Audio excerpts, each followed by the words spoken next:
शासनानं कोट्यवधी रुपये खर्चून उभारलेल्या राधानगरी तालुक्यातील म्हासुर्ली इथल्या आयुष्मान प्राथमिक आरोग्य केंद्रात उपचारासाठी जाणाऱ्या रुग्णांना सोयी सुविधा मिळत नाहीत।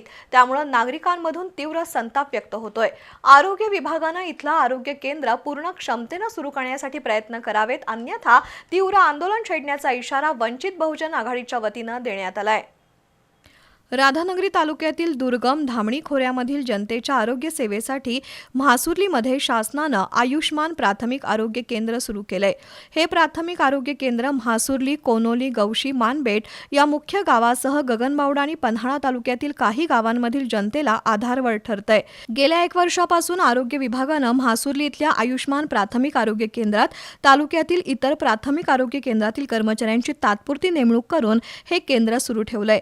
या केंद्रासाठी 2 वैद्यकीय अधिकारी उपलब्ध केले होते, मात्र त्यातील एका वैद्यकीय अधिकाऱ्याची तडकाफडकी बदली केल्यानं आरोग्य सेवेचा बोजवारा उडालाय।